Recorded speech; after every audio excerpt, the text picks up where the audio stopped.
When we Get it started.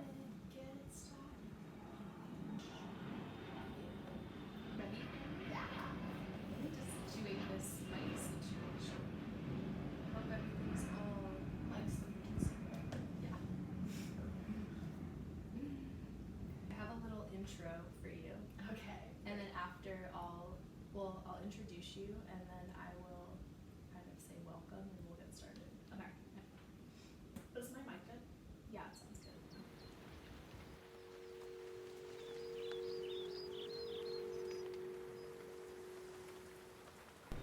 Hello, humans. It's Kat, and welcome back to This Human Thing, a podcast on the human experience where we have casual and raw conversations about this human thing that we're all doing. What is this thing we're in? Why are we in this thing? Well, we may not have all of those existential answers, but by learning to connect deeper to ourselves and to others, we can live this thing more vibrantly, even though we don't know what it is. And so this show exists to serve and offer different perspectives of the reality in which we're all living. How can we live it more fully, more honestly? How can we live better? Today, in episode 3 of This Human Thing, I am here in mi casa with Megan Ellis. And if you couldn't tell from our last names, we are in fact related. I'm the oldest of 3 siblings, and she's the youngest. She actually just turned 15 2 days ago. Happy birthday, Megan. Thanks. So we have about an 8-year gap. And yeah, my dear sister is here visiting me in San Diego for the week. We've been having quite the time. It's been so fun to show her around my new home. So let me give you a little bit of a background on Megan, and Megan, you can just listen. So she lives in Northern Virginia, about 15 minutes outside of our nation's capital, Washington, D.C. She'll be moving into her sophomore year of high school in the fall, and she's really into minimalism. She's an amazing dancer, primarily ballet and hip hop. Is that correct? Of course. Awesome. And she has the most loving, kind, and compassionate little heart and soul ever.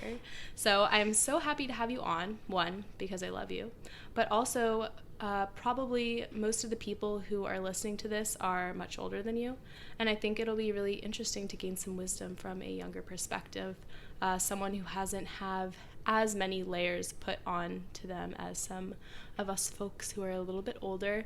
And it seems that most people your age, or even most people my age, haven't been exposed to the amount of inner reflection that you've opened yourself up to. So I'm looking forward to you sharing your experience with us. So thank you for being on the show, Megan. Welcome. Hi, everybody. So I'm going to open it up with maybe a pretty deep question. What do you think this human thing is? Ooh, very broad. After reading some fun books, well, actually, kind of just one. I've really thought about this human thing before, kind of very from a Christian perspective of we have this purpose to serve God and help others. We have this divine purpose, which is true, and but definitely getting a very broad perspective on that. That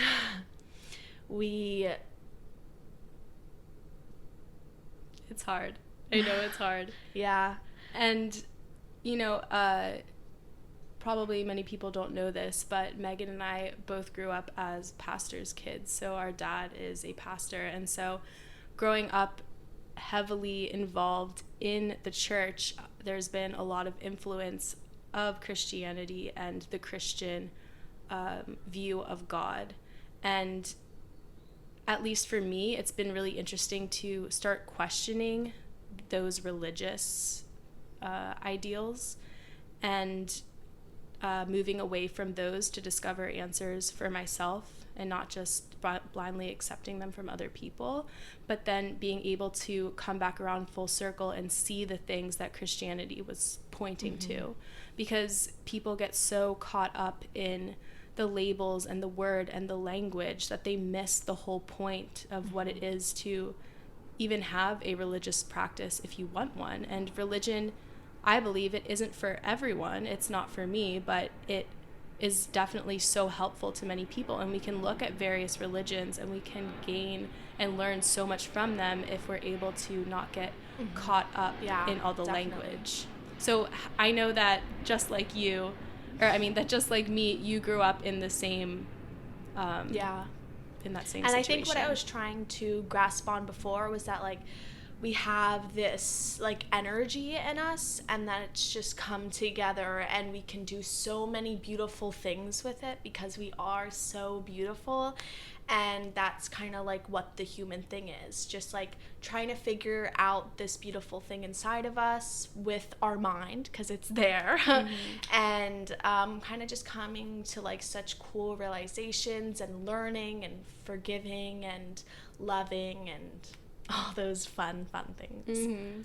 And yeah, I completely agree with you. And it's funny because, like what you said, it sounds so simple, but the truth really is so simple.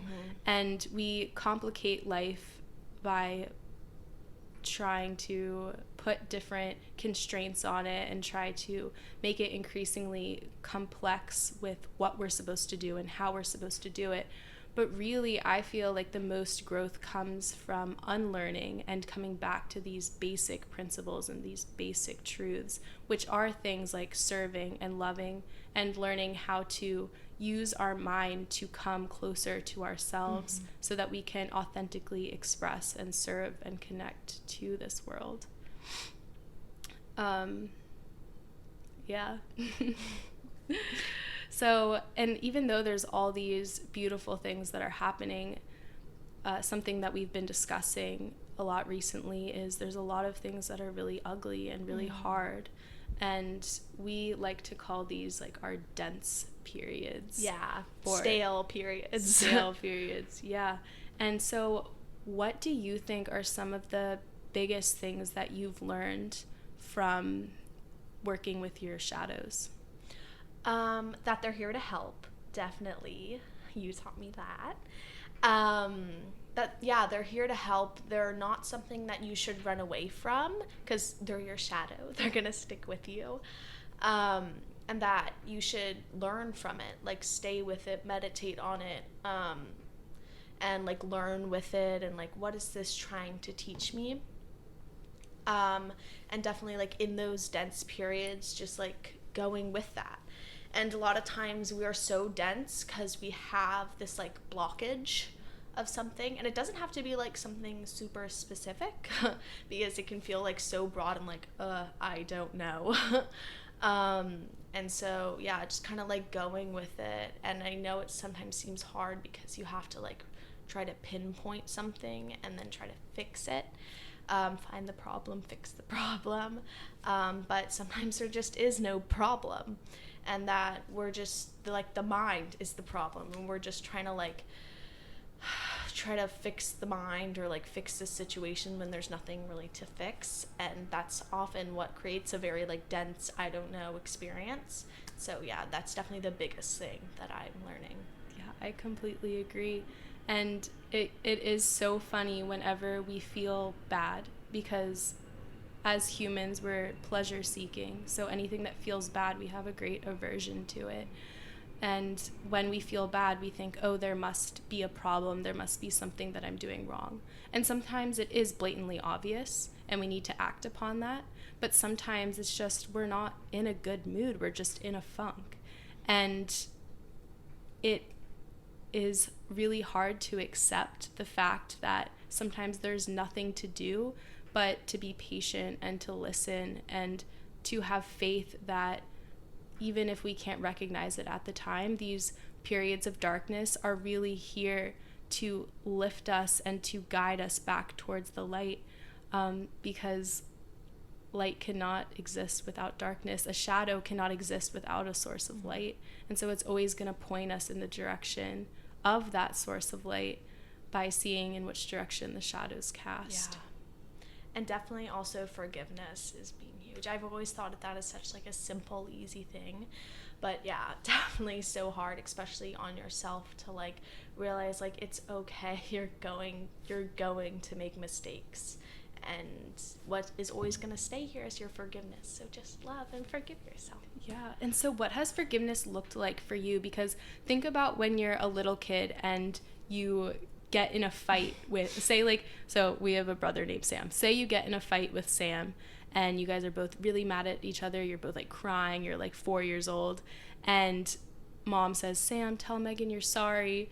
And he says, sorry. And then she says, Megan. And then you're like, I forgive you. But just saying the words, I forgive you, isn't enough because it's just words. You have to experience forgiveness. And so what is experiencing forgiveness like? That is tricky.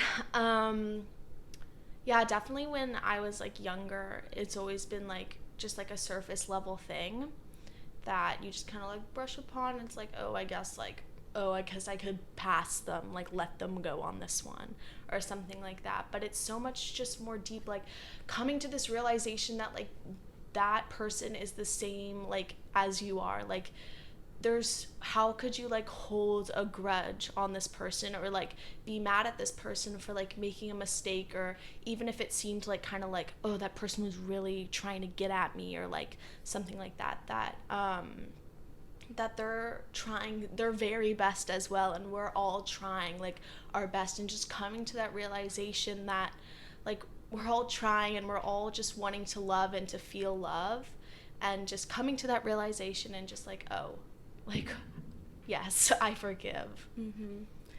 And I think that it takes a lot of self-reflection and self-forgiveness and self-love to reach that place where we can forgive others. And we talk about this all the time, is to be able to see love and to see any quality that you're looking for, any kind of connection in your outer world, you need to start with yourself, because that's what's closest to you, is your life situation, your personality, your ego.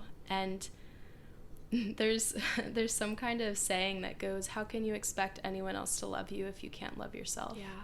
And not that other people don't love you, but you're never going to fully receive the love of someone else if you can't even receive your own love. Yeah.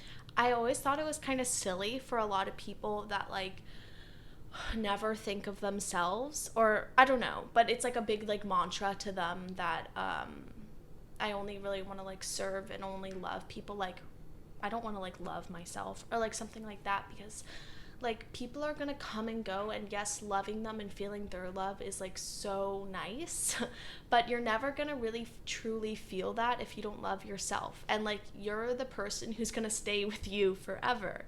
And so like having this like tension with you is just like gonna make everything else such, I don't know, a burden, or like not like foggy is a good word. Definitely, because any separation that we create between ourselves or between another person, that's what creates fog or a feeling of not being connected.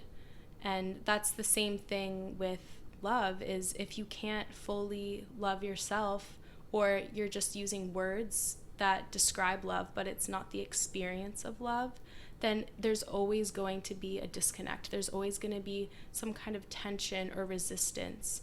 It's like you're trying to reach out and touch this table in front of us, but there's always going to be some space because, there's some kind of disparity between your actions and your beliefs. And that's also a huge thing, is one of the first things that I started to idealize when I went on a path of inner questioning, or whatever you want to call it, is trying to align my actions with my beliefs.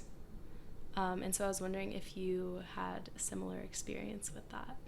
Yeah, definitely. I went through this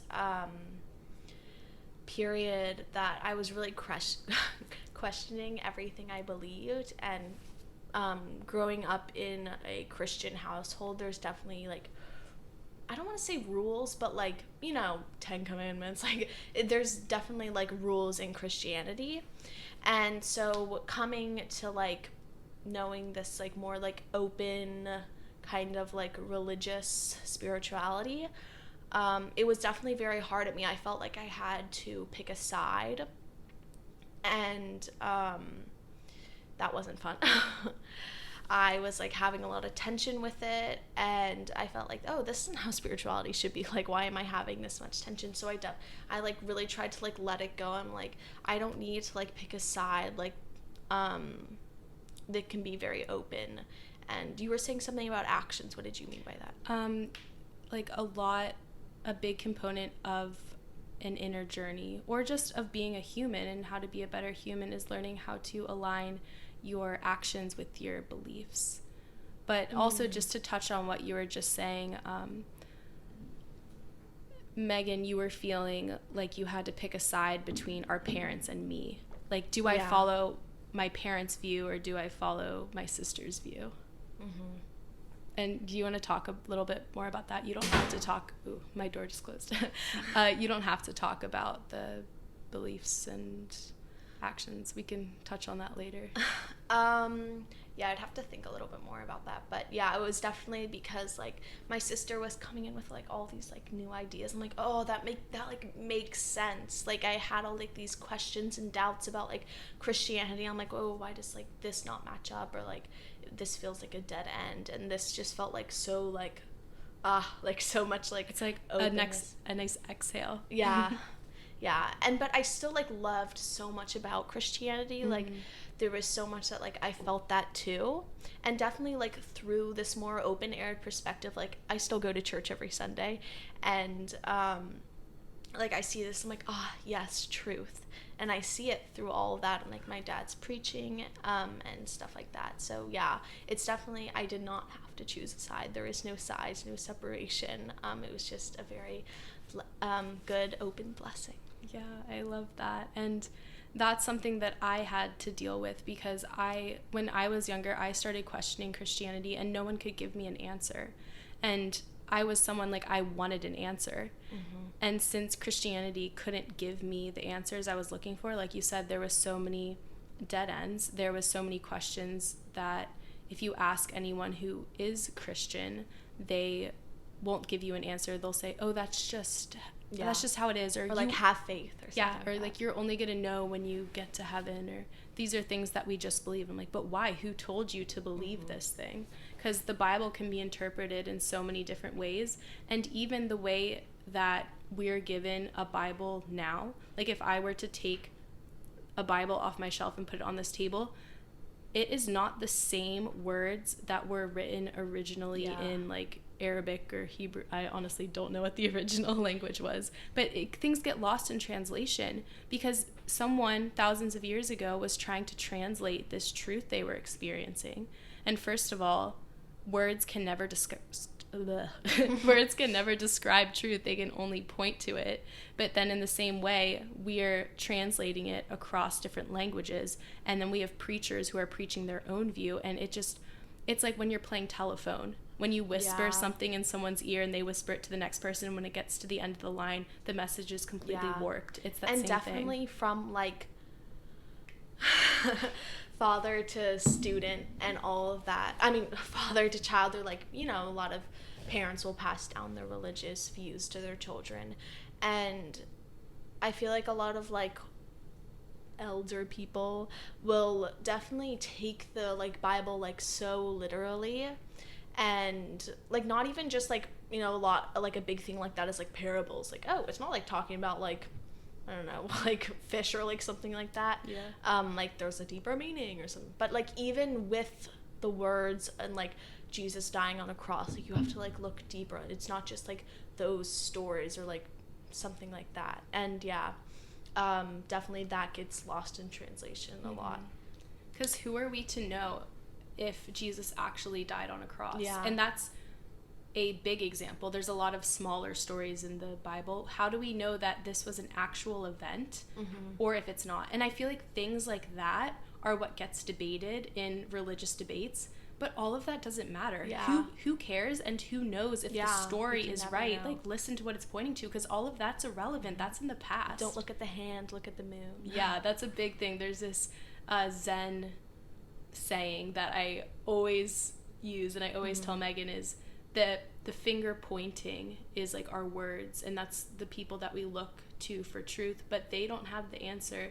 you need to look to where they're pointing, which is the moon. It's like someone saying, look at the moon, and pointing, and you're looking at their hand instead of the moon. Yeah, I saw this example where it's like as a dog, because it's like, oh, look, but they're like seeing your hand. Oh, the dog. Yeah. That's a good example, because a dog would actually do that. Yeah.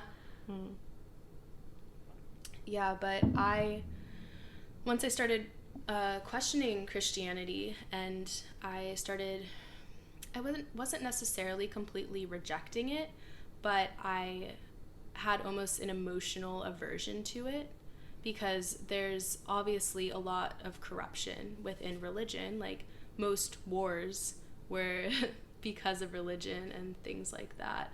And you see all these people whose beliefs are not aligning with their actions. A religion that preaches love and peace and unity and connection is creating so much separation in the world, and so much separation between people, because everyone's trying to fight over who's right and who has the right view. Yeah. And like, how could you have a religion that teaches that much love and get so angry and tense about it? Exactly. And it's not the religion, or maybe it is religion, because religion is people gathering. But exactly, the thing that it's pointing to is not wrong, but the way that people are getting caught up in it. And their relationship to the truth is getting warped. And once I was able to see through the facade of all the words and all of the people, and was able to start seeing the truth of what it was pointed to, I was like, oh wow, the Bible is honestly dope. Like, there's so much good stuff in there. But it took me moving away from Christianity and getting more into more broad spirituality to be able to come back and now appreciate it. Because it's just as true as everything else. Anything can be your teacher. So it's whatever works for you. I loved when we were talking about how like religion is such like a cultural thing. It just makes so much sense. Like, there's so much truth in all of these, and so much like similarities and like clashing and stuff. I don't want to say clashing, maybe mixing. And that like it makes so much sense that it is a religious thing. Like, how come like this on this side of the world is like all like, I don't know, Buddhist, and like this is mainly Christian, and it's like separated in culture, and they kind of both point to the same thing, but again, people are getting lost in the hand. Yeah. And I remember I asked Dad one time, I said, well, what if you were born in India and you were a Hindu? Like, you would probably be a Hindu. It's just by chance that we were born into a certain culture. I mean, everything is by chance. Like, so many of our beliefs are because we were born in a certain life situation. But religion's a big thing. It's such a cool, it's such a cool realization to think and like meditate on, of that, like, if I were born there, like, I am the same energy as this other person, and so if I was born there and went through all the experiences they did or are going through, I would react the same way. I would be the exact same. So that's like helps you like not get so caught up in your identity, because we are just like one big loving energy, and we just like go through these experiences that make us this. So like, we cannot be our experiences. We're just like this little lovey energy. And no, that's such a profound point to make, and it really leads us to having greater empathy and compassion with other people, because we look at other people and we judge, but how do we know that we would be any better if we were in their situation? We can't even begin to fathom. And this is also a religious topic, but I remember we were having a conversation on, what happens when you die? And it's funny, because on last week, Scott and I had this conversation, and we were talking about reincarnation, and I showed you that video of the egg. So you guys, if you are feeling like you have a good 5 minutes, you should go on YouTube and look up the egg. It's a really cute little graphic animation about... So fun to watch. It's so fun. And it offers a really interesting view on reincarnation. And obviously, we can't know. It's just fun to theorize and guess. But do you want to explain what the video is about? I honestly don't remember that well, but it was just talking about, like, this man passes. And, dude, I actually don't remember that well. No, I can tell. Yeah, so this man dies in a car crash, I believe, and he goes to heaven. And it doesn't look like the heaven that's usually idealized is just kind of this black void. Ominous. Yeah. And he meets God. And he's like, oh, am I dead? And God's like, yeah, you're dead. And they converse for a while. And it turns out that the man is going to go back into another life. And God, he was like going into a woman's life, and he's like, oh wait, that's so confusing, I'm not going to be a man. Oh, and it was also like back in time. That was so cool. And it's like, time doesn't exist. Yeah, it's like this linear idea we have of time was kind of collapsing in this view of the video, because God said, okay, next you're going to be a I don't remember what it is, but like a Chilean farmer in 540 BC. And pretty much God was saying that you have been and you will be every person who has or will ever live. And so I think that is such an interesting perspective. Cool. So the guy was like, oh, so I'm Hitler and I'm all the Jews that he killed. Yeah.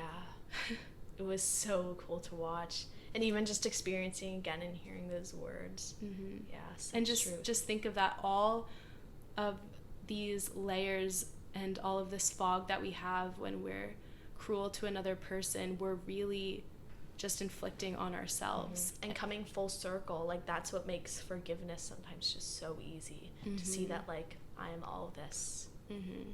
And again, you don't have to subscribe to this the model of reincarnation that the egg video is talking about, but just say, I'm angry at you for something.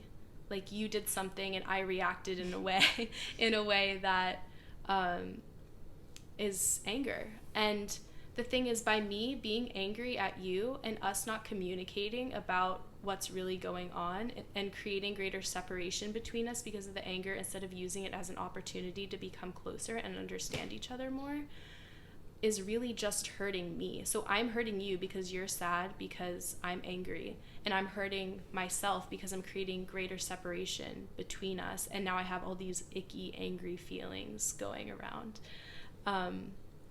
So you can think of it on like a psychological level, but then you can also think of it as, oh, like you sitting across the table from me, that's also me. Yeah.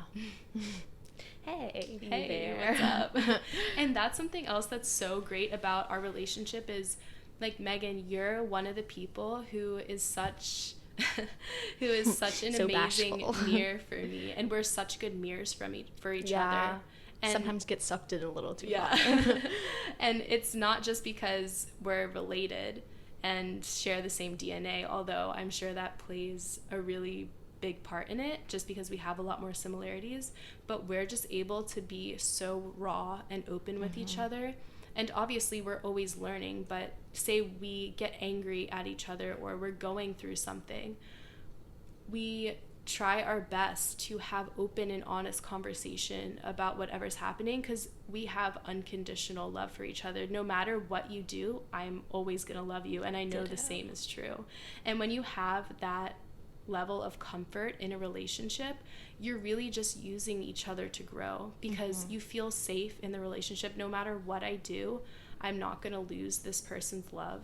And then we can just use each other to together come closer to and that's truth. Such like a good note for like any relationship. Just come to this understanding that like when someone comes to you and they're like, hey, like something isn't working here, don't like lash out and be like, oh, not trying to be like specific or anything, get angry at the other person, because it's like they're just wanting you to grow and they want to grow as well, and just become like this beautiful relationship and stuff like that. Yeah, and that's not to say that anger isn't bad, because even with each other, we say, I'm like, if you're angry with me, be angry with me, because by you thinking, oh, anger is bad, then you're going to be suppressing those emotions, and then you're not expressing to me how you feel, and that's going to create more separation between us, because you feel like I'm not able to see you. But to just be like so open in a relationship. Yeah, definitely. And I think that's really special and so sacred, and I feel like everyone should aspire to have at least one relationship like that. And again, it's not perfect, you know, like not perfect at all. No, not at all, but we get closer all the time. And it's so beautiful to see like differences and even like clashing at each other and be like, hey, like this annoys me, or like something like that. Just like to see that like we're not perfect, you know, like our relationship is not perfect, but that's kind of what makes it beautiful. And so we can grow and we can learn from each other. Yeah, definitely. And I just lost my train of thought. Yeah, but just with any relationship, I honestly think that honesty is number one, and your ability to communicate and not take things personally. If you're able to do that, your relationships are going to be so, so, so incredible. And in life, we don't want to just connect with ourselves. We want to connect with everything. And these things aren't separate. By connecting with yourself, you're connecting with the rest of life, and by connecting with the rest of life, you're connecting with yourself. So it's not two separate things. It's just this interchange that's always happening and always shifting and always moving, and one cannot exist without the other. Yeah. Circle of life. So when we have anger towards another person, like whatever we're despising in another person is always going to be a reflection of your own insecurities. Otherwise, you would just see an opportunity to love, and you wouldn't see it as a personal attack or this other person being out to get you. And I think that's another thing that's so special about our relationship is that we're able to see past and not take things personally, and know that when I'm angry at you or something, it's really an opportunity that we can just love each other more, because whatever I'm angry with you about is going to be a reflection of my own insecurities. And so we can just love each other, that like, oh, this one person is anger and at me, and they have it like in themselves, and like I'm doing something that's upsetting, so it's just like this mutual kind of like irritation that's like, oh, like poor baby, let's just love. Yeah, and it's so much easier said than done. Yeah, with all of this, it's definitely so much easier said than done. It's so tricky. And exactly, just like how we've been talking about, don't get stuck on the words, experience it for yourself, because you can learn all of this lingo, and you can learn all of these quote unquote like wise things, but if you're not able to experience it and ground it in your life, it's gonna be useless. Yeah.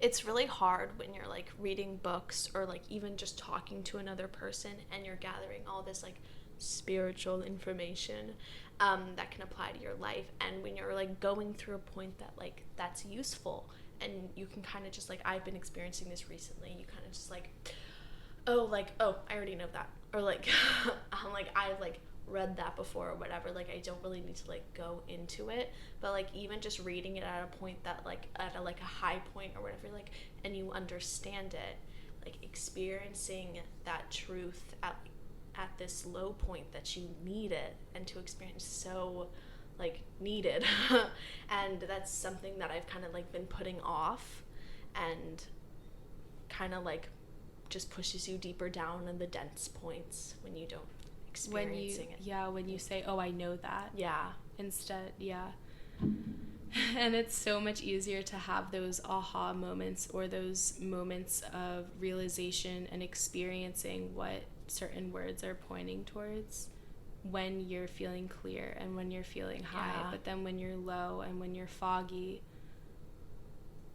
it just seems like another layer on top of your already heavy load that you're carrying.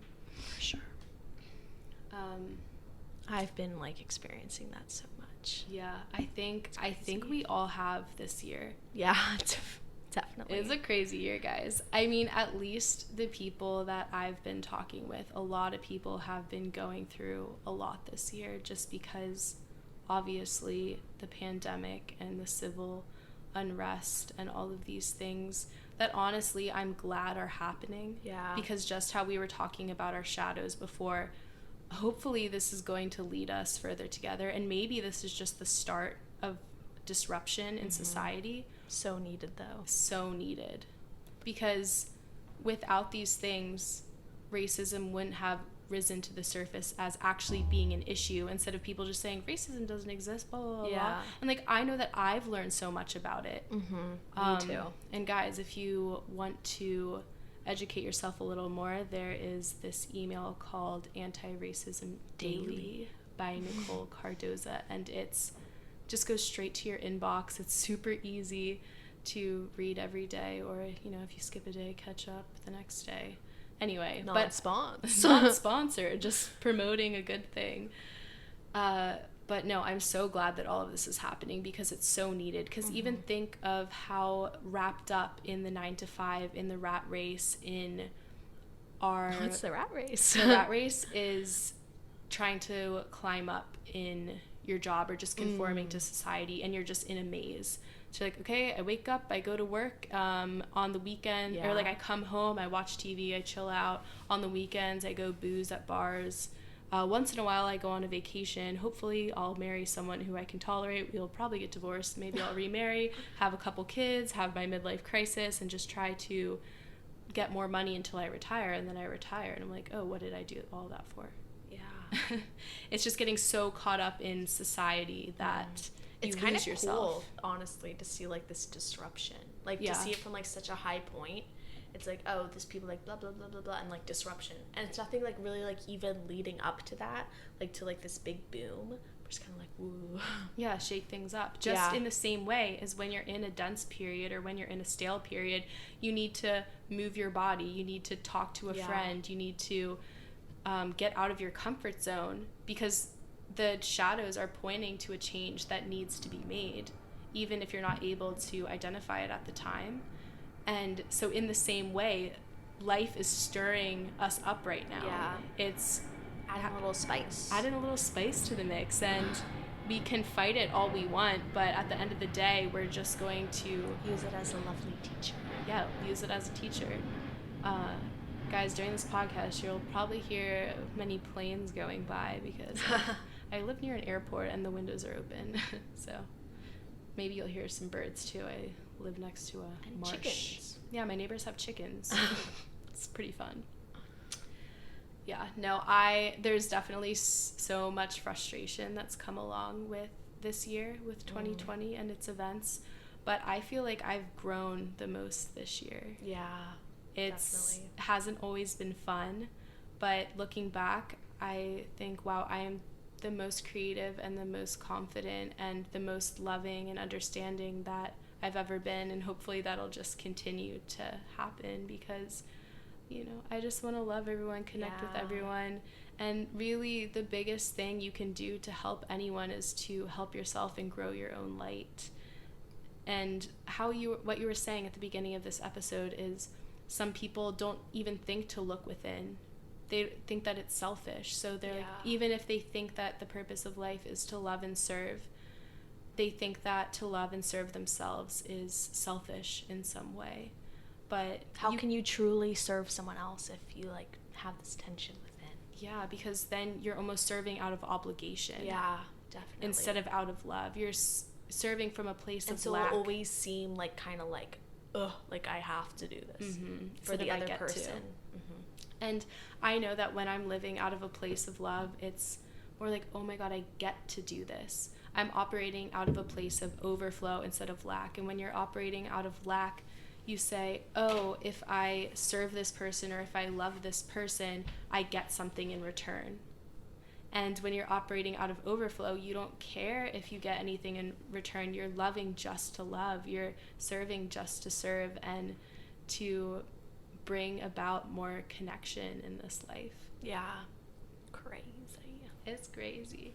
Okay, let's drop it down a little bit. I want to talk about you a little bit more. Me? Didn't think so, that.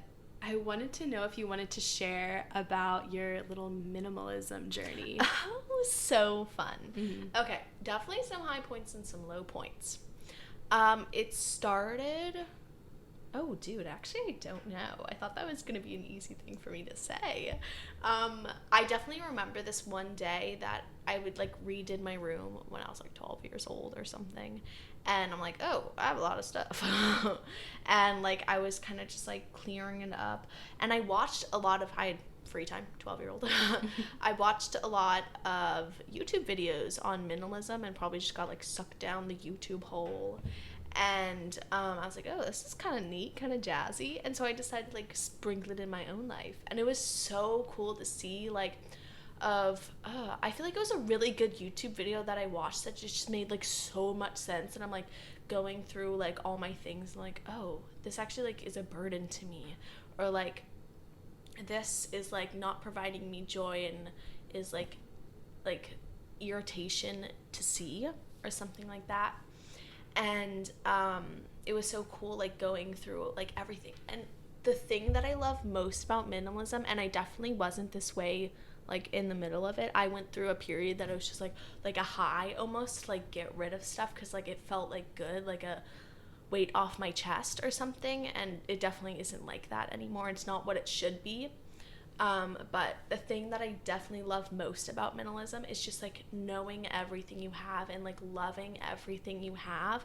And it's okay to let go of items if they're, like, not bringing you joy, not sparking a little something in your life.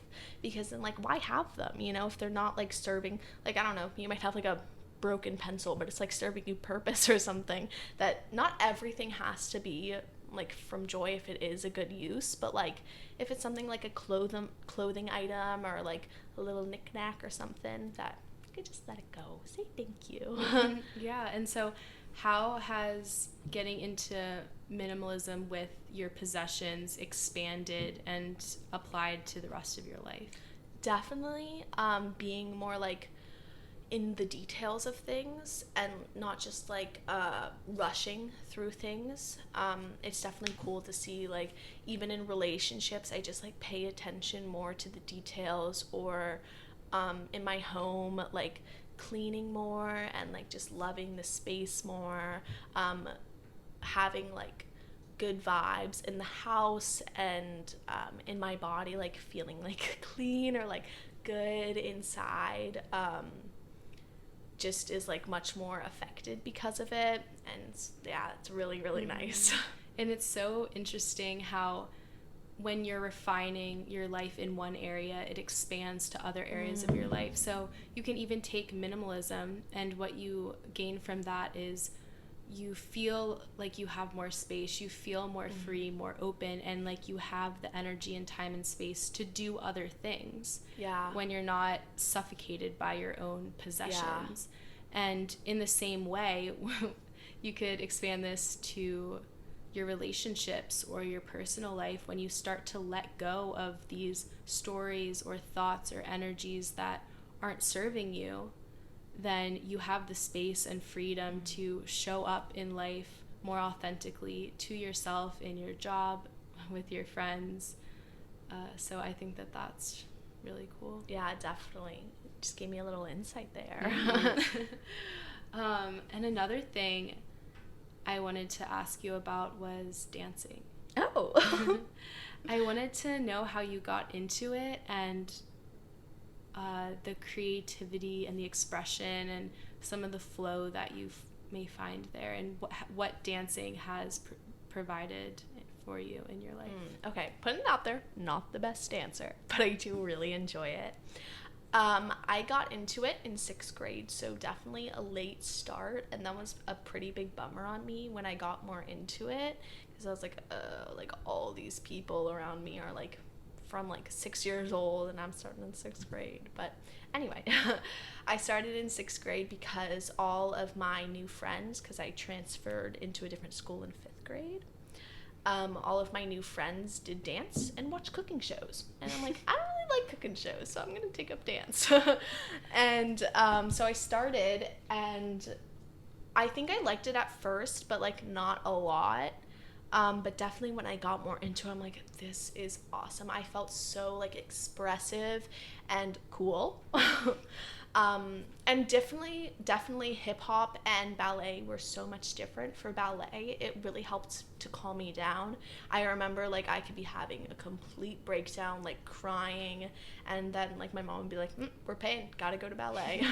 And so I would just like and it's like a very repetitive process that I love, and it's so beautiful and just like elegant and graceful that it just calms me down so much. And it's like, oh, just this. It's just this that I have to work on, that I'm just doing right now. And it was really cool to see. But hip hop, on the other hand, a little more jazzy. It's so fun for me. I love doing it. I love getting funky with it, dancing. And sometimes I love, especially after like dance classes, I'll just come home and like play the song we were doing and just like freestyle to it. And it's just like a good way to like let your mind go and just like have fun. I love dancing. It's truly something I do love. And it's kind of funny because most of my friends from 6th grade stopped doing it. Ooh. Yeah. So it's just kind of something that stayed with me. And I do really, really love it.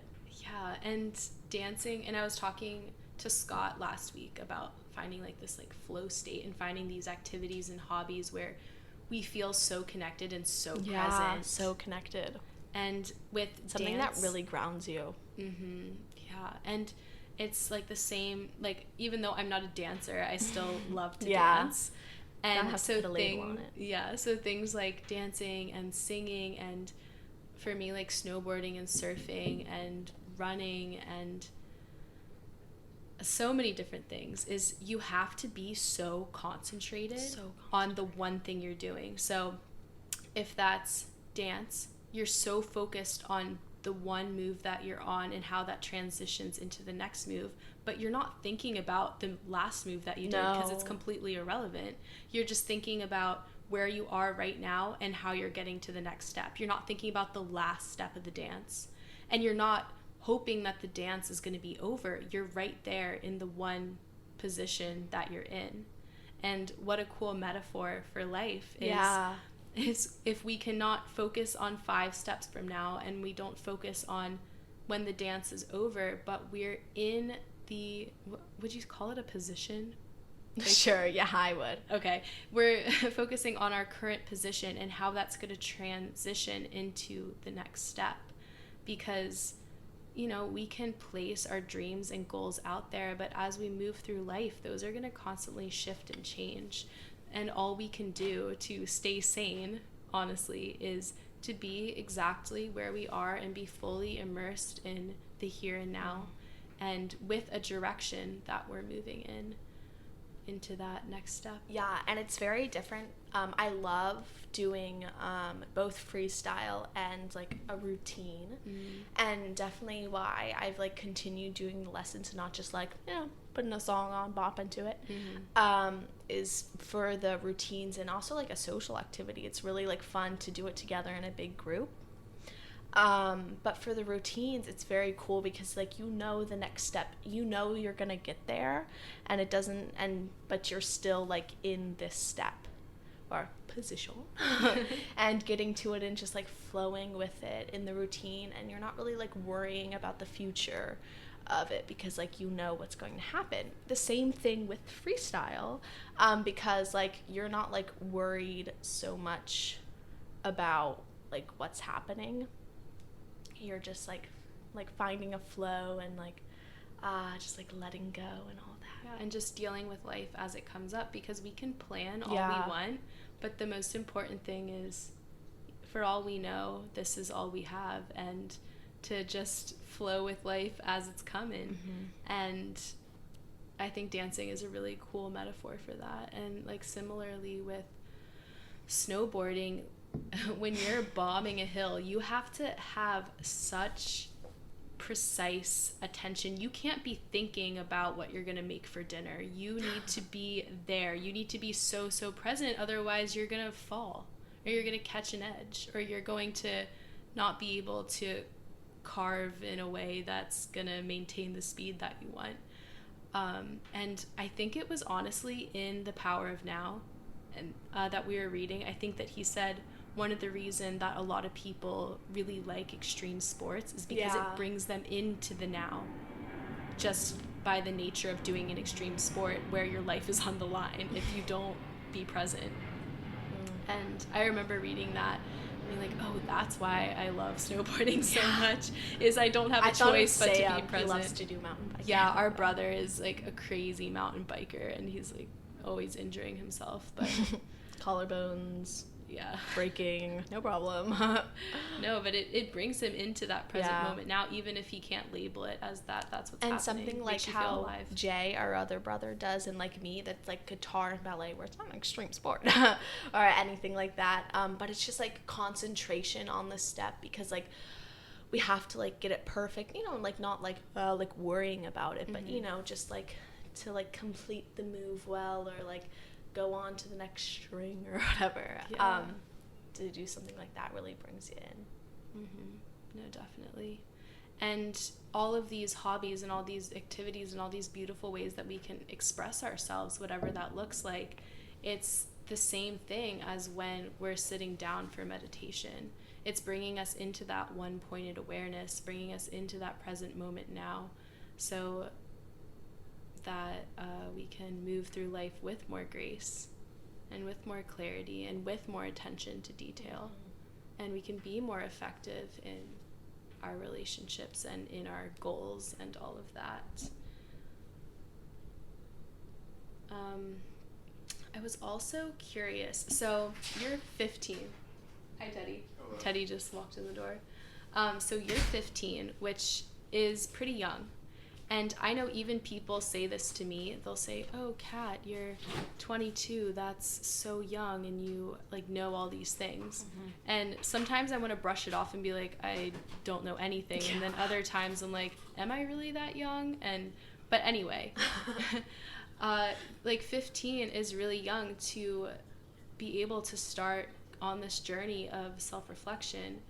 And but at the same time, I remember yesterday I was talking to Scott about some stuff, and I was like, is this funny hearing about all our like 20-year-old problems? And you're like, I think that your 20-year-old problems are like the same as like 15-year-old problems. They just sound different. Yeah. And it's really true. Like these principles. Did that resonate with you? What? Did that resonate with you? Yeah, no, it did, because these principles are so simple and fundamental. Like honestly, a toddler can understand them. Yeah. Like if we were to teach these things to a little kid instead of automatically indoctrinating them with society and with religion and with like you need to do this, and we are able to teach them these simple things, they would get it, because it's that simple. And I think as we get older, it's actually more difficult to learn these things because we have more identities, we have more layers to dissolve. So I was just kind of curious on your little journey to here. Definitely started with you. Before you, though, I was definitely questioning like my beliefs in Christianity and like what all of this is. I remember just having like really bad months, really bad years, and just being kind of sad. I never really got to the point of like a lot of people do, where it's just like, oh, what is this? Like nothing I'm doing is like good, or like it doesn't like have an effect, but definitely like realizing that now, but as a good thing, that that we don't rely on outside things to make us happy. But with you, definitely just like seeing like your beliefs, and I was like so curious to like learn more, because I wasn't like exactly like vibing with the whole like Christianity thing. Like a lot of things didn't make sense. And so with you, when I like asked you about like your beliefs, like what do you believe, it was so cool to hear, and I just like found so much truth in it, and I was like, oh my gosh, yes. But I also like questioned that too, definitely. Good. And that's what I was talking about before, with like conflict between the two, and like having to pick a side, but then coming to that realization, like, oh, beautiful, yes, the same,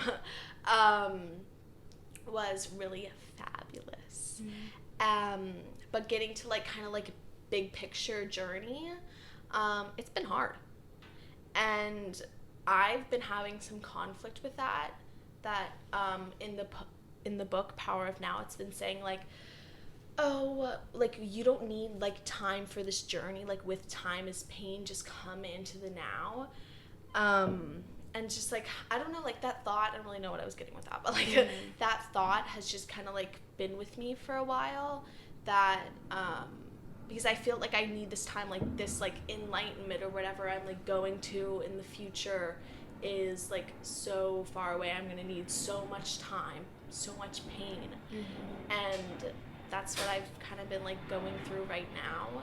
Definitely in the beginning of this journey, because I feel like I kind of like really got into it maybe a year ago, a little less than that, and I don't know. It's been cool. It's been hard though, definitely. Learning so many new things, and definitely I've always been like really one to like question myself, and probably everyone does too. Yeah. Questioning myself, being hard on myself. And so like through all of this, sorry, lost my train of thought. Through all of this, what was I talking about?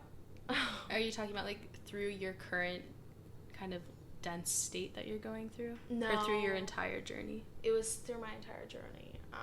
It's been hard. Yeah. But it's okay. You can just start off on a different subject. Remember it again. No, you're totally fine. So like definitely like very like cool moments in the beginning, and just like so much truth and finding and like exploring it and all of that.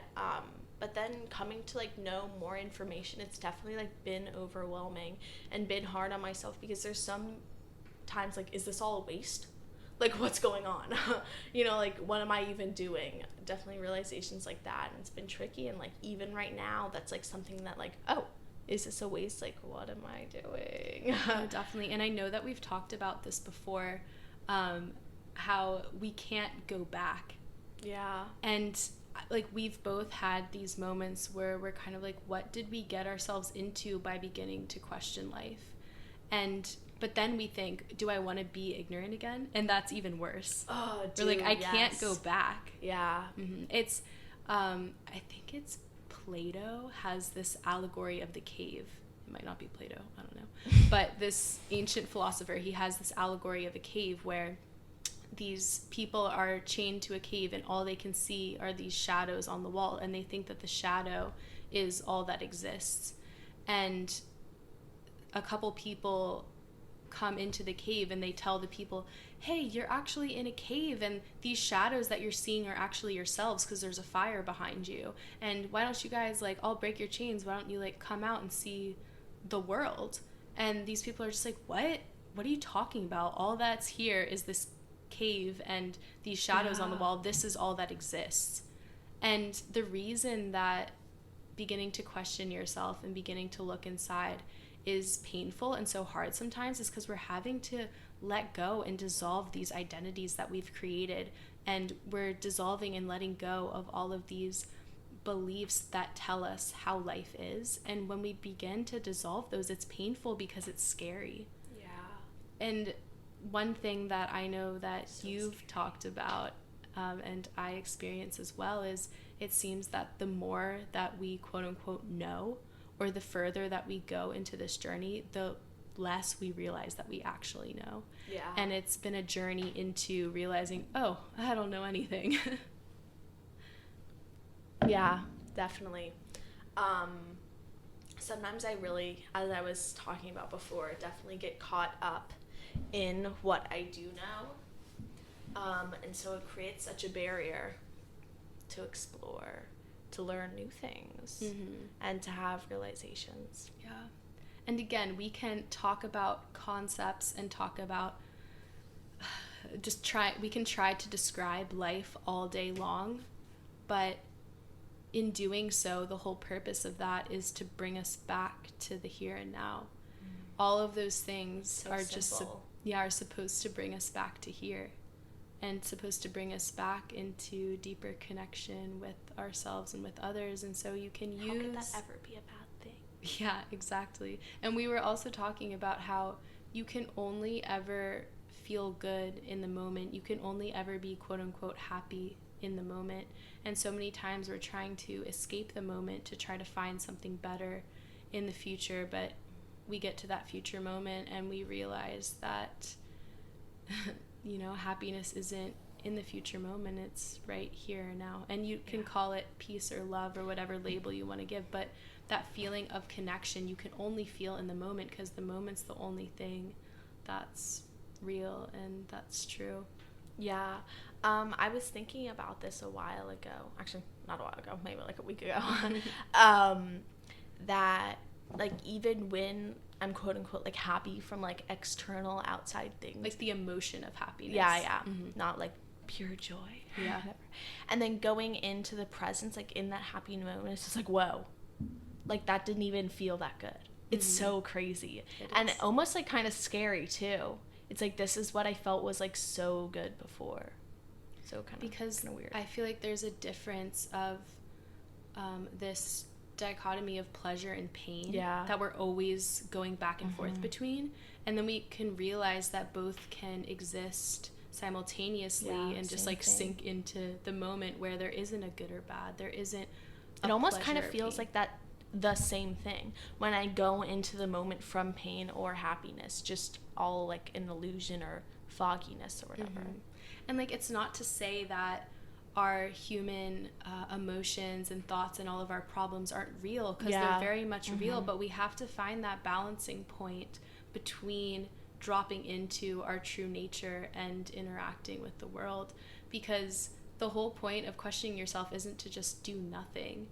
It's not to escape anything. It's to be able to show up better, show up more authentically. And I probably sound like a broken record just saying it's connection, it's connection, it's connection. But I mean, that's the only thing I can really use to describe it. All just this energy. Yeah, just all energy connected. And we experience it as all these objects, and we have this thing to play in, and we have this thing to cry in, and we have this thing to have every possibility that we could imagine. And that's pretty crazy. Very crazy.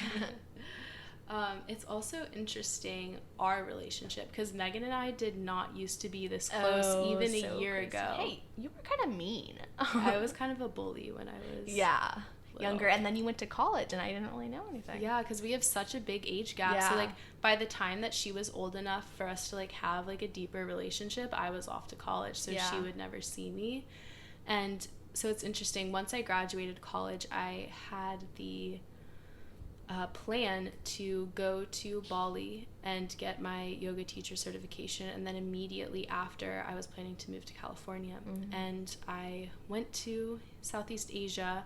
I ended up spending so much more money there than I anticipated, and when I got home I was like, okay, I could move right now, but something was pulling me to stay and to make some more money and to connect deeper to my family, because I didn't feel as connected to my family as I quote unquote should be, because it had always been a source of a lot of pain for me. And by spending that summer strengthening my relationship to you guys was so incredible, and like now I can look back and see like that's exactly what needed to happen. Like I needed to wait to move out here, and then I wouldn't be visiting. Exactly. Like you wouldn't be sitting here right now if I hadn't stayed that summer. And it was definitely kind of like Akko Taco at first. It was Akko Taco? Yeah. Me like, being home. I thought you were so cool. I was like, who is this person talking to me? A peasant? I know how the tables have turned. Yeah, that was like even so funny. You said to me a couple weeks ago, I think when we were on the phone, you said, I didn't realize that you could be sad. Oh my gosh, yes. That was like crazy for me, because you just like you only saw like surface level me. You only saw like social me. And I thought you were like so cool, you could never feel pain. And like now you know that that's just not true. Like when I went back to Northern Virginia for like a month and a half over quarantine, and I was not in a great place. And like, how was that for you to be like, oh, this is a different side of her? Yeah, I thought it was so weird. I'm like, who is this? I don't like her. This isn't what I thought she would ever be. But like, I've come to like love it, and I'm like, oh, like what a raw little human that has trusted me to love them. And like those things, and it, like the same thing goes for you. Like when you have your low moments where you're really sad, like that only brings us closer together, because it shows us that we're raw, that we're human, that we're not strong, that we don't have it all together. Yeah. And it's a good thing. It's a good thing. What else do I have in my little talking points?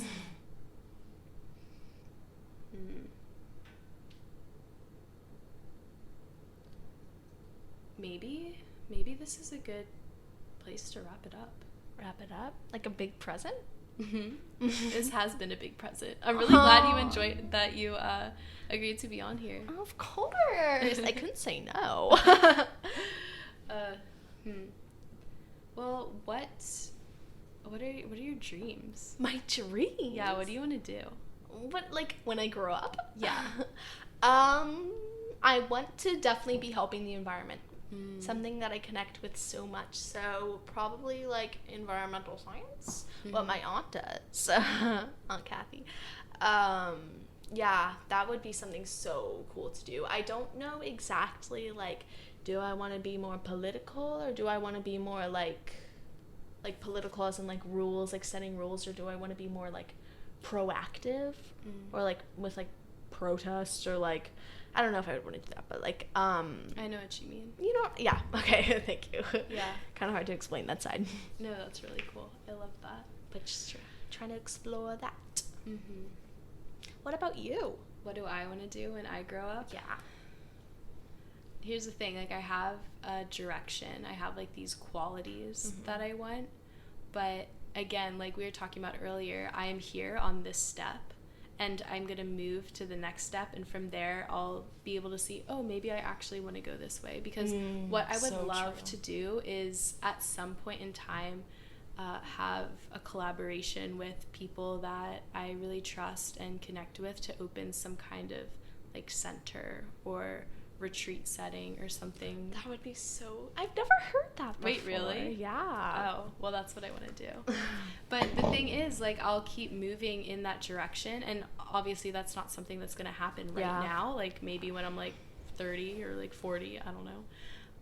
Or maybe it's not going to happen at all, because, like, all I'm doing is being in this moment. And, like, that's all I can do. Yeah, I used to kind of, like, surface level kind of funny thing. I used to wanted to be a vet for a really long time. It's kind of like every little girl's dream, but yeah. And yeah, I thought that I wanted to be a clinical psychologist and I could be Dr. Ellis, but that's changed. Pretty cool. I know, but I don't want to do that anymore. See, I was on that path, and then I got to the step where it was time to choose the next step. And that's honestly so much more cool than doing that other thing. Like having this realization that, like, oh, this is actually what I want to do. Yeah. Like switching up a bit. It's kind of fun. It's kind of fun. But, well, thank you so much for being on the show, Megan. Of course. Thank you for having me. Yeah, I'm just going to give a little outro here. So if you guys want to send your questions in to me, you can DM me at This Human Thing on Instagram. Or if you have my number. Go subscribe. Yeah. Or follow, I guess. If you have my number, you can text me your questions, whatever. Give me your feedback, and I'd love to answer your questions on the show. It would also really help us get this show out to more ears if you all subscribe and leave a review on Apple Podcasts, and share this podcast with your friends and fam if you liked it. Additionally, besides Apple Podcasts, we've got video recordings on YouTube. And if you don't have iTunes, we're on Spotify and Google Podcasts.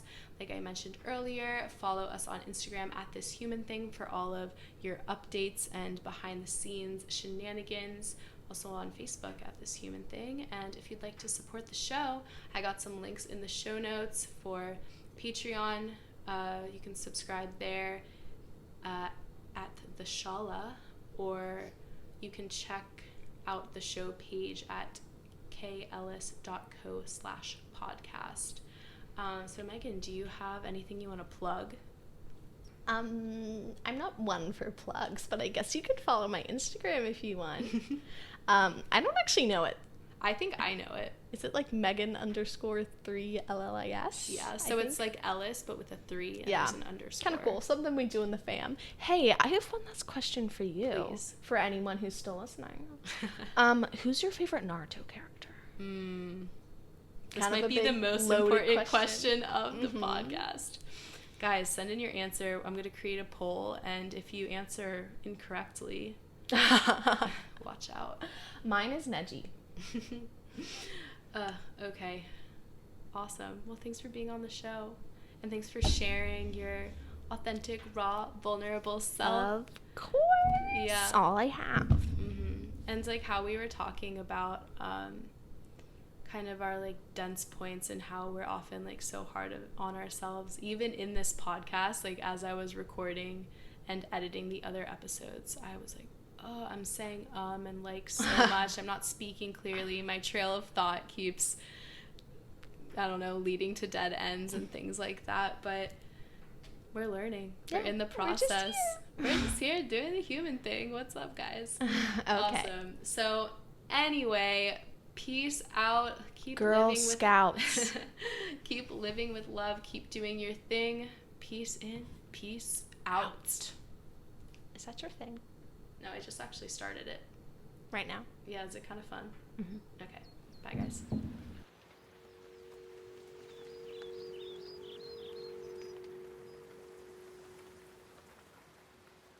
Oh, wait, that was still it. Yeah.